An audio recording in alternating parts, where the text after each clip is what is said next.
Bom dia, boa tarde, boa noite. Esta é mais uma edição de Pedro e Cora, aquele seu programa que vai ser sobre tecnologia, sim, e vai ser sobre democracia, sim, tudo ao mesmo tempo e um grande dilema. Pedro e Cora, como você sabe, toda terça-feira, toda quinta-feira, no canal de YouTube do Meio ou então na sua plataforma favorita de podcasts. Eu sou Pedro Dória. Ao meu lado está minha queridíssima amiga Cora Rona. E Cora, de que a gente vai falar? Do TikTok. Do TikTok e de que talvez os americanos tenham razão e o TikTok pode ser uma ameaça, sabe? É? Vem.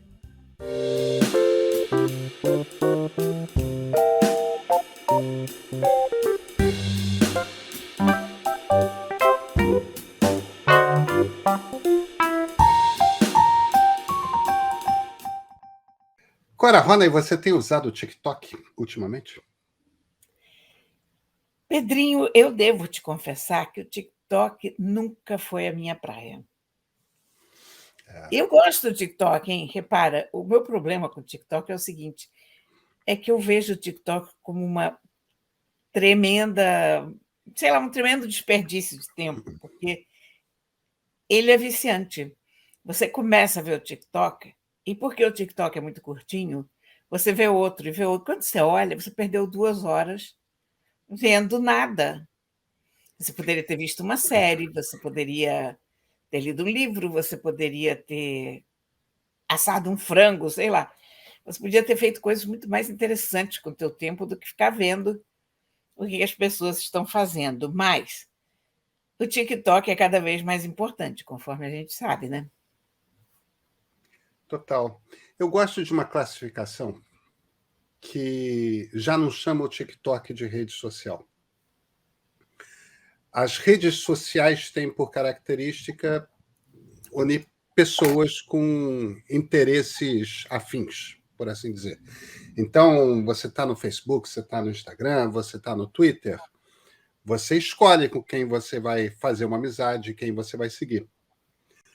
O TikTok você até escolhe, mas o TikTok ignora por completo as escolhas que você faz, e o que ele tem é um algoritmo extremamente sofisticado, mais sofisticado do que o das outras redes, que fica te recomendando, te mostrando vídeos que têm a ver com aquilo que você quer ver, que você sempre se interessa por ver. E ele descobre coisas que é um troço impressionante. Meu filho do meio só aparece futebol no TikTok dele. E ele não usou muito até que só começasse a aparecer futebol. E é irrelevante quem que ele segue. O TikTok para todo mundo é assim. Então, o TikTok não é uma rede social, é uma rede de entretenimento. O negócio dele não é te ligar a pessoas, é mostrar para você vídeos curtos sobre assuntos que você vai se interessar, que tem algum tipo de característica ali nas imagens, enfim, você vai querer ver aquilo. E é por isso que é muito viciante. Eu te confesso, cara, que eu gosto mais dos Reels do Instagram, porque de vez em quando, depois de uns 3 minutos, 4, 5 minutos, depois de uns 10 vídeos, já bate num que já começa a me interessar um pouco menos, um segundo que me começa. Aí eu saio. No TikTok é mais difícil fazer isso. O TikTok a gente não sai. A gente não sai. O TikTok é muito impressionante por isso. Nos últimos tempos, só para você ter uma ideia, o TikTok, como todas as minhas redes sociais, sempre me mostrou muito mais gatos do que qualquer outra coisa. Quer dizer, aí você tem que começar a se perguntar se a tua sanidade mental está ok, quer dizer, as redes sociais sendo, de uma certa maneira, um espelho de quem você é. Agora, para você ter uma ideia, o TikTok tem me mostrado praticamente só gatos siameses. Ah, que coisa interessante. Cora, eu tenho muitos gatos, tanto no meu TikTok quanto no meu Instagram, tá? Não tem vez que eu não abra o Instagram ou o TikTok que não apareça gatos fazendo estripulias ou então especialistas em gato explicando alguma coisa. Aliás, eu tenho muitos vídeos de especialistas em gato explicando alguma coisa. Um dos meus favoritos, a gente estava falando sobre ele outro dia, o Dan Baeta. Ele é muito bom. Não, ele é excelente. Então, eu estou ali sempre aprendendo coisas, não é só você. Agora, aparece muito teclado de computador para mim. Muito teclado de computador, toda sorte de teclado de computador. E eu sempre fico fissurado. Será que esse é mais legal que o meu? Será que esse faz um barulhinho mais. Quer dizer, tem as coisas. Ele vai encontrando. Tem muito TikTok de viagem que aparece para mim. Para mim é uma coisa mais variada.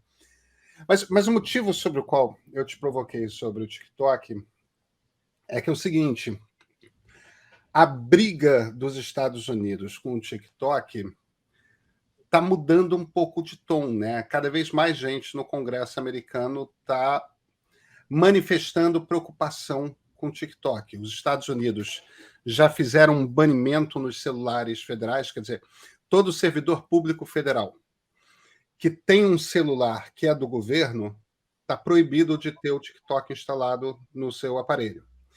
27, a última conta que eu vi era isso, 27 dos 50 estados americanos têm o mesmo banimento para servidores públicos estaduais. Isso, evidentemente, não tem nada a ver com o seu celular pessoal, ali você instala o que você quiser. Agora, Cora, começa a ter uma conversa sobre se o TikTok deveria ser banido ou não. Quando o Trump começou a falar em banir o TikTok, a preocupação que isso, evidentemente, no último governo, antes do governo de Joe Biden, a preocupação era uma preocupação que eu tinha dificuldade de achar que era uma preocupação de boa fé, sabe? Porque era uma coisa assim, o TikTok está capturando os dados pessoais dos americanos. E não é que não seja verdade, mas é aquela coisa. Na internet, existem tantas maneiras de o governo chinês conseguir acesso aos dados diversos, entendeu? Mas começa a ter uma preocupação um pouco diferente, que é uma preocupação que aí me parece fazer mais sentido, que é uma preocupação com o TikTok como máquina de propaganda. Não se chama TikTok, mas existe a mesma rede social na China. E essa mesma rede social na China, para a garotada, mostra uma quantidade imensa de vídeos relacionados à ciência, tecnologia, engenharia. Quer dizer, é literalmente uma máquina de ficar lembrando garotada, crianças e adolescentes, de que ciência e engenharia são coisas divertidas, legais. Então, obviamente, essa rede social, que é uma rede social paralela, é o mesmo aplicativo, só que com outro nome e que só funciona na China. Ela é manipulada. E existe uma mudança que aconteceu nesse governo atual da China, que é o governo Xi Jinping. Existia uma grande dose de independência para as empresas de tecnologia e o governo Xi começou a cortar isso.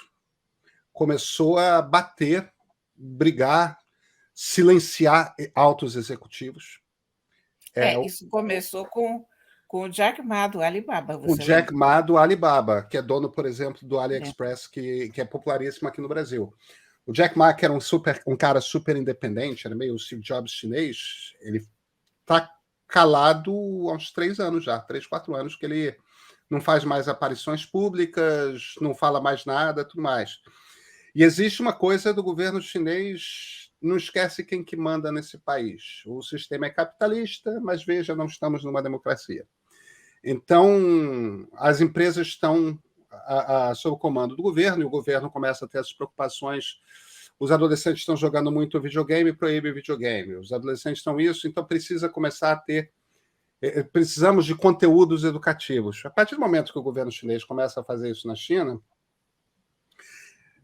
a preocupação do governo americano, dos parlamentares americanos, me parece bastante razoável. Vem cá. Eles têm controle sobre o tipo de conteúdo que é oferecido nas redes deles. Então, eles podem fazer propaganda chinesa ou propaganda anti-americana disfarçada no momento que eles desejarem. E eles podem ser muito sutis a respeito disso. Então, como existe, de fato, do outro lado, uma ditadura, e existe uma guerra comercial que vira muito rápido uma guerra de modos de vida, de propaganda de modos de vida, a popularidade do TikTok é meio que a BBC nos tempos do mundo comunista, né? Tipo, Olha aqui, ficava todo mundo ouvindo o BBC e aquilo é uma arma de propaganda.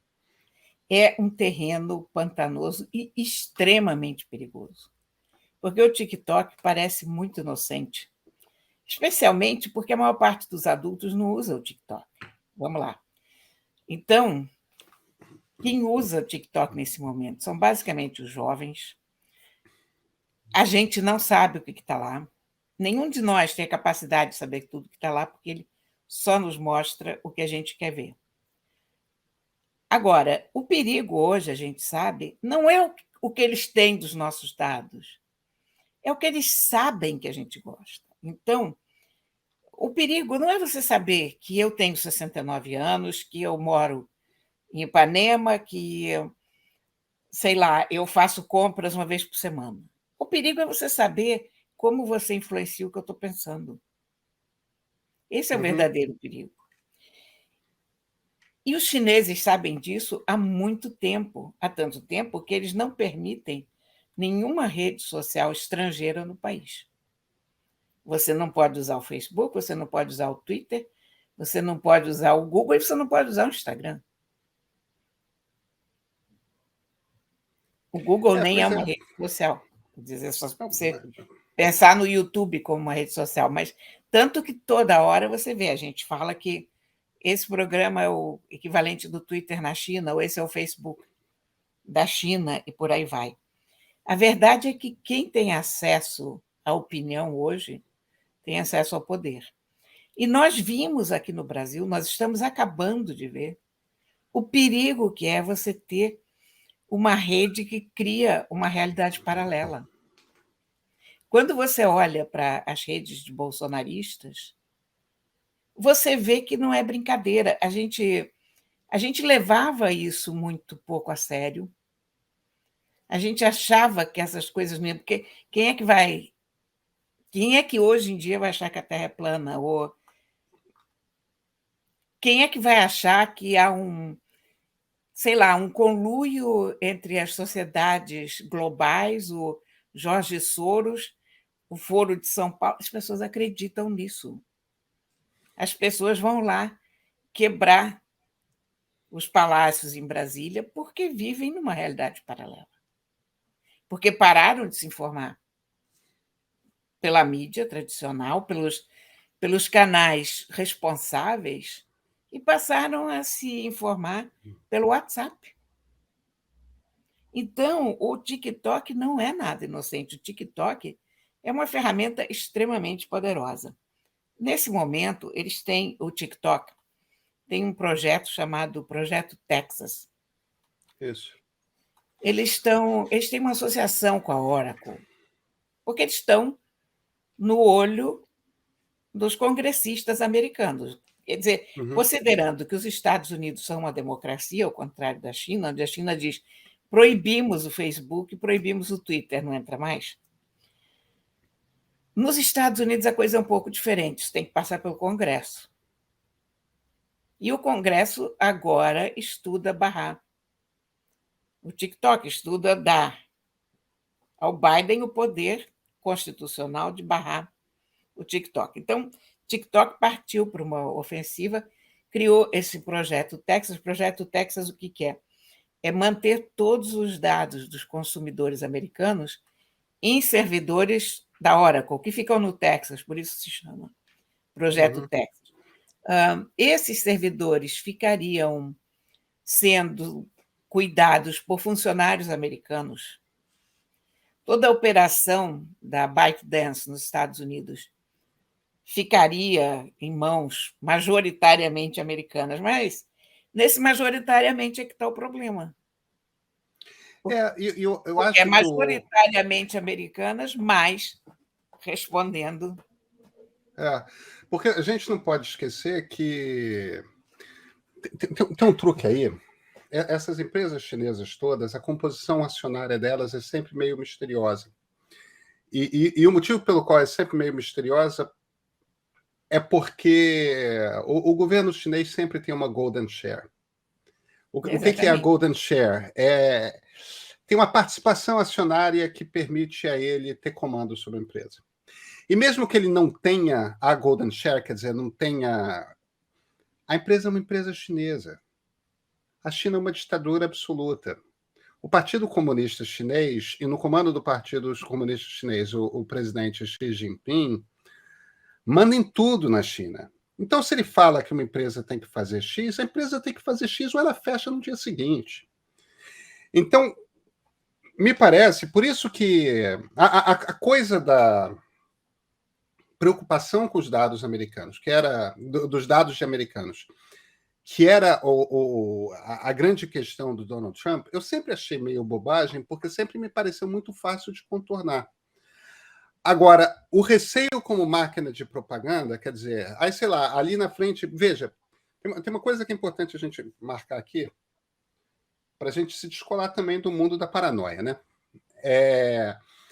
Não existe qualquer indício de que o conteúdo do TikTok seja manipulado no Ocidente hoje. Existe zero indício disso. Não parece que há manipulação política no conteúdo. Existem indícios de manipulação, sim, de que eles têm alguns influenciadores que eles tentam... existem alguns estudos que dizem que alguns influenciadores são meio que escolhidos para explodir. E que o TikTok manipula o... Mas isso parece ser uma questão mais comercial, ou seja, a gente quer mais desse tipo de conteúdo aqui, então a gente quer que essa pessoa faça mais sucesso e essa pessoa menos sucesso. Mas, olha, repara uma coisa, isso não quer dizer nada. Isso aponta exatamente para o fato de que é manipulável. Exatamente. Então, e a gente sabe que o conteúdo na China é manipulado. Pois é, nesse momento não tem nada porque não interessa.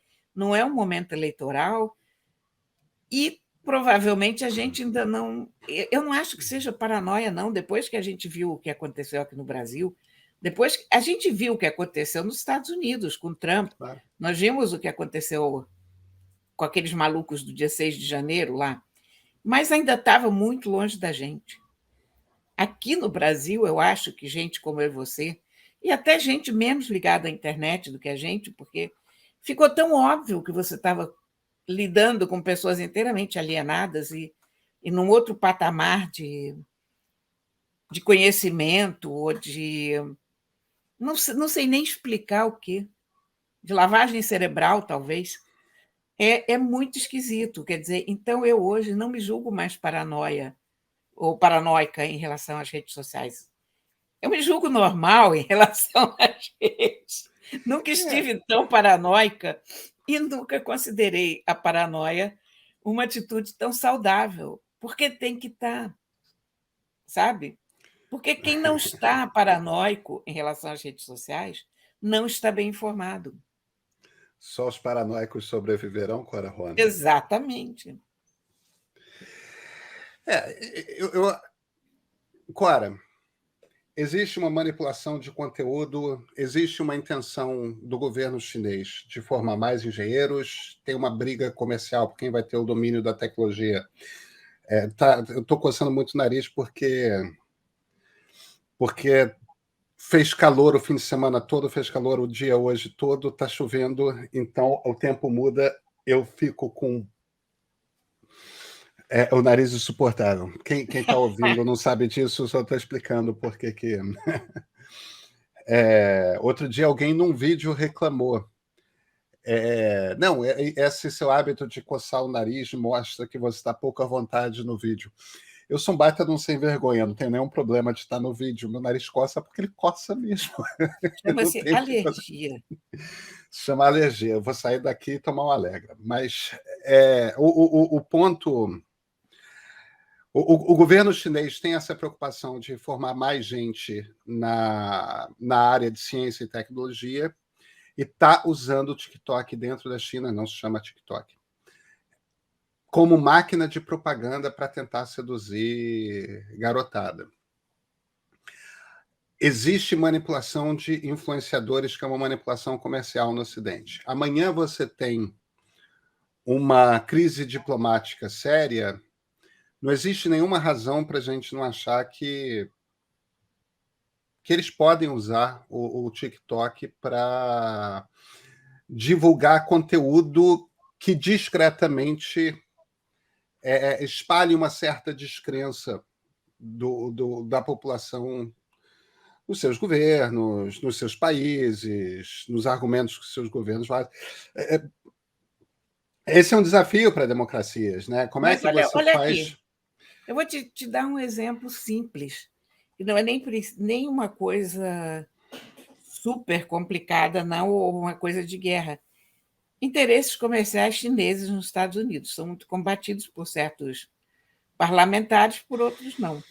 Basta o governo chinês redirecionar a informação do TikTok para favorecer a eleição dos deputados que interessam.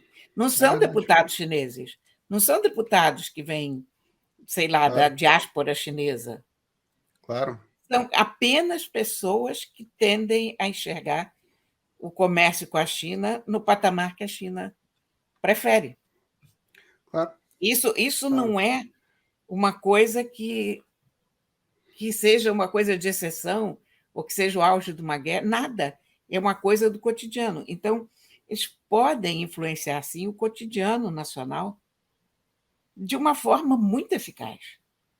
Porque você imagina, se, se tudo que você está vendo te diz que, olha, esse fulano aqui é ótimo,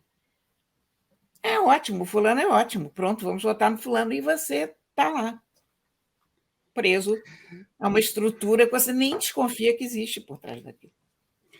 Cora, e a partir daí a gente tem que lidar com esse dilema, que é um dilema que vai aparecer cada vez mais nas democracias, que é como é que você lida com as plataformas? Como é que você faz isso sem censura? Como é que você tem diversidade sem controlar Olha, a informação? você Essa sabe não é de uma uma questão coisa? simples.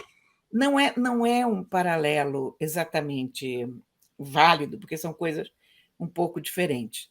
Mas aqui no Brasil, por exemplo, estrangeiros são proibidos de ter empresas de mídia. Há uma legislação que trabalha no percentual de ações É, que estrangeiros podem ter. Não é à toa que existe essa legislação, porque se parte do princípio que uma empresa de mídia é uma empresa de informação. você já pode ter um percentual bastante alto. A proibição já foi absoluta, não é mais. Sim, Tanto que. mas a maior parte das ações ou a propriedade ainda tem que estar na mão É, de é, brasileiros. isso não vale para as empresas de internet, tanto que a gente teve o El Paz Brasil, esse tipo de coisa. Essa proibição hoje não chega às empresas de internet. Houve uma Não, ela conversa, não, esteve ela eu no. é uma, por isso que eu falei que não é uma analogia exatamente Claro, claro. ok, assim, válida, porque são empresas, é um tipo de conteúdo diferente, mas é uma coisa a se considerar. Não é à toa que essa legislação nasceu, e eu acho que, sinceramente, nesse momento, eu não sei se não é um tipo de legislação que deveria voltar a ser pensada, sabe? Que uma empresa de comunicação, uma plataforma de tecnologia tem que ser em solo brasileiro ou americano, ou onde quer que seja, tem que ser majoritariamente daquele país. É, é. Agora, Uhum. são dois círculos? O que é esse livro atrás? Que capa gráfica tão interessante. Olha, primeiro eu vou te falar do título desse livro. Esse livro se chama Murambi. Murambi. Murambi. E eu. Sabe quando você não consegue decorar um título?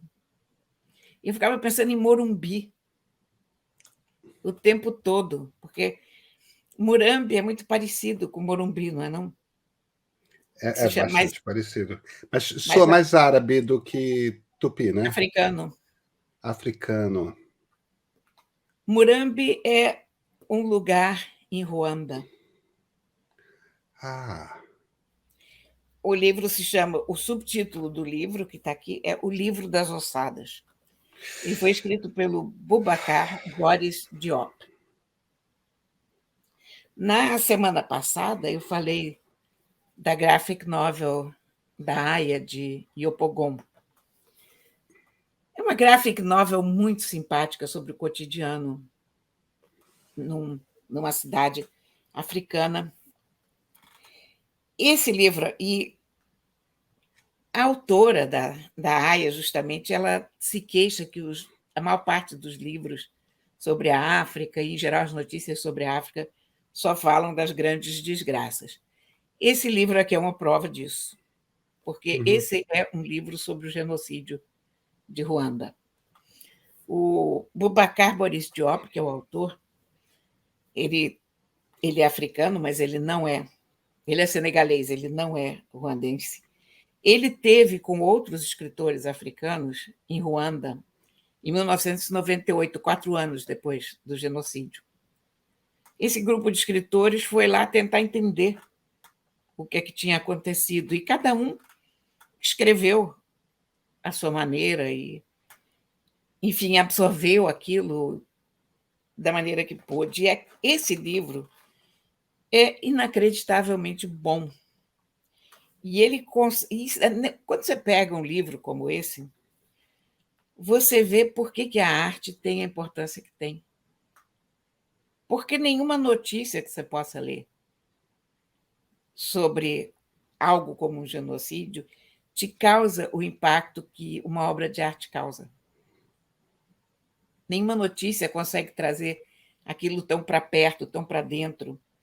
Ele tem um estilo interessante de escrita. Você vê que ele não estava processando, quer dizer, quem pode processar bem o que está vendo, né? 4 anos depois de um genocídio, você não tem como processar isso bem, nem 40 anos, nem tantos séculos depois.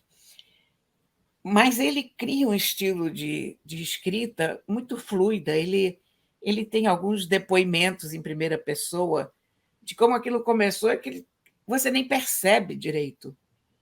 Quer dizer, uma cara que estava no mercado vendendo coisas e, de repente, ele começa a perceber que o mundo está esquisito lá fora, e ele pega o ônibus e tem um engarrafamento louco, e a polícia está parando todo mundo, e ele chega em casa e depois ele não consegue mais sair.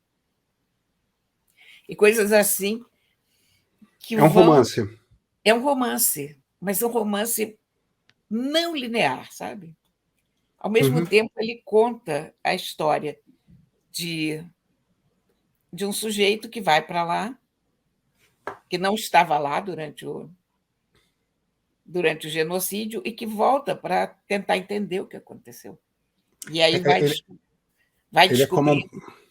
Não, e aí esse cara que vai e volta, esse que estava em Djibouti, ele volta para Ruanda para tentar entender o que aconteceu. E ele começa a perceber como a família dele estava implicada naquilo também, e como a outra parte da família também foi vítima. É, eu estou dizendo isso e parece que é uma coisa terrível de se ler.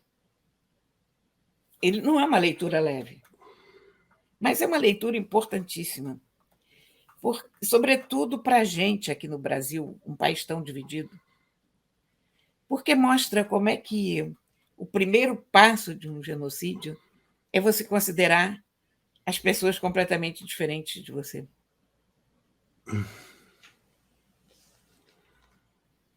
É um primo leve de Ruanda.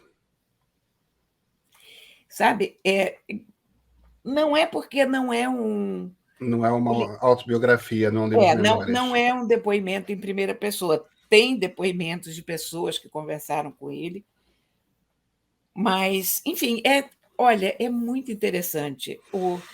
Esse genocídio de Ruanda, para quem não se lembra, isso aconteceu em 1994.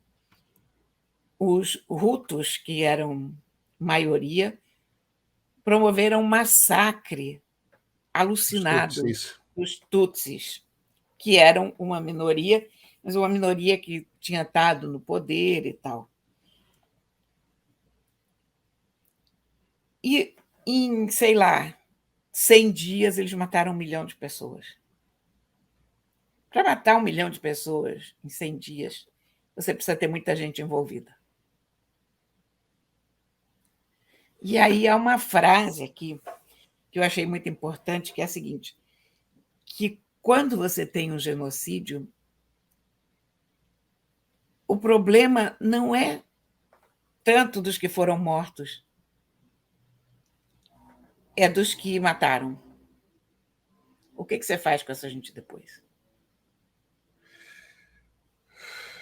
Né? É um grande livro, viu? Um grande livro. Foi impecavelmente editado no Brasil pela Carambaia. E eu recomendo a todo mundo. É uma grande leitura. Ele não é, eu repito, não é uma sessão da tarde, não é uma leitura exatamente leve, mas é um livro importantíssimo. Eu acho que é um livro que merece a nossa leitura e merece a nossa reflexão. E a gente tem que...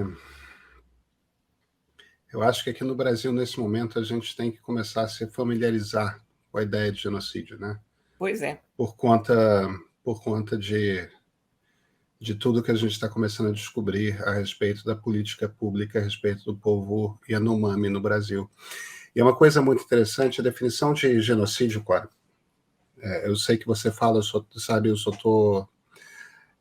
genocídio é quando você trabalha para extinção de um povo.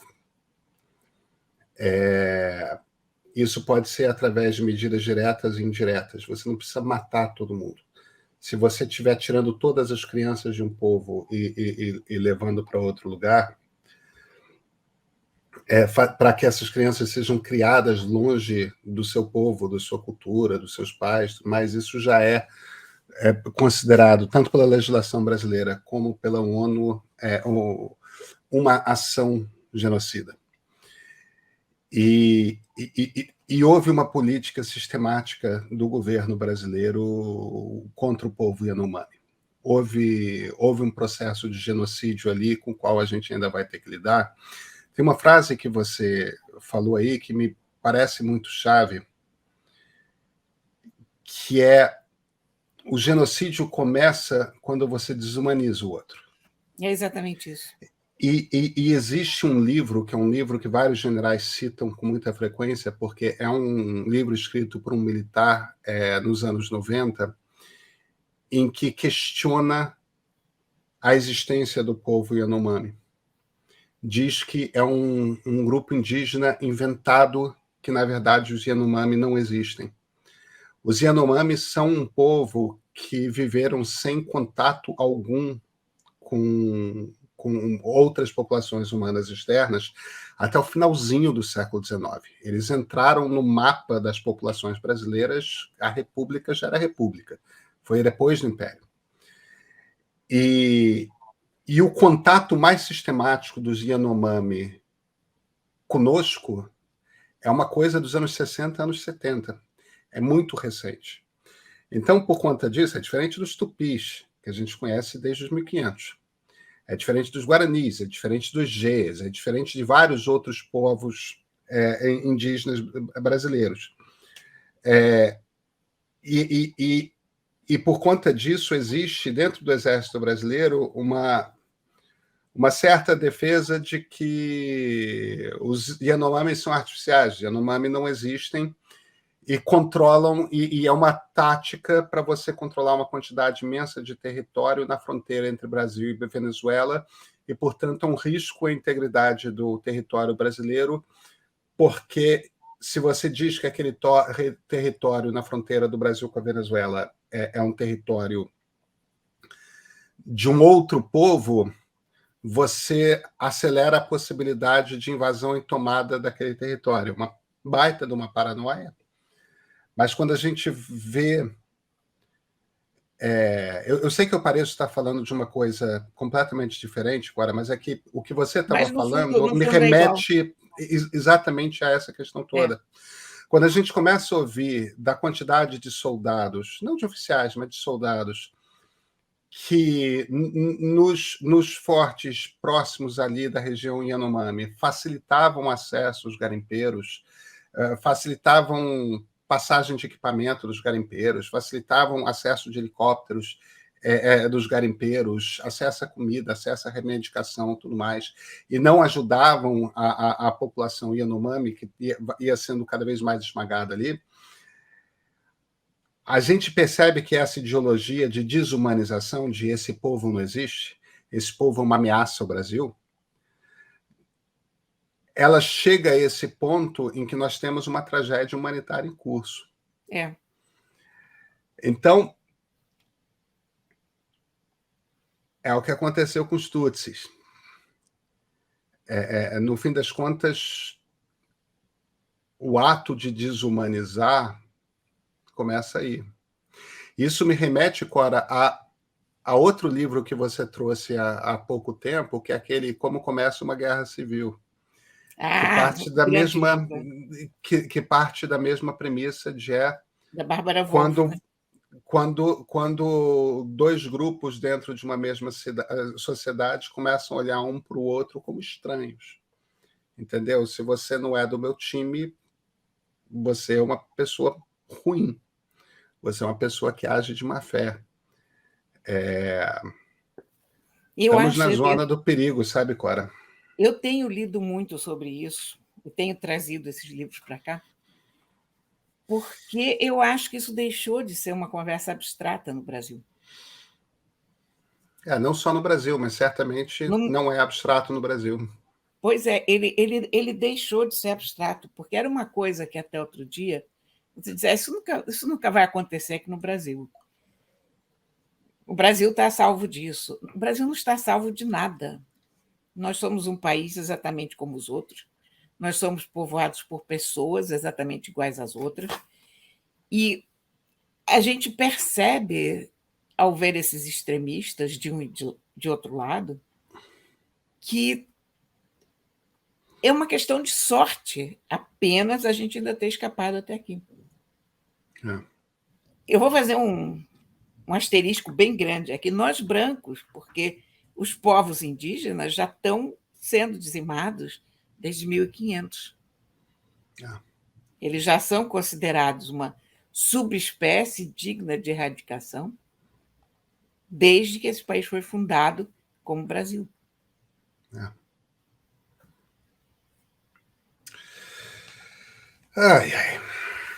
É difícil, né? Mas a gente tem que ler e a gente tem que refletir sobre as coisas difíceis. Porque, senão, a gente não avança. Agora você tem toda a razão. Eu sinto muito que a gente termine nesse tom, mas eu acho que é um tom exigido pelo momento, né? Cora, a gente se vê na quinta-feira?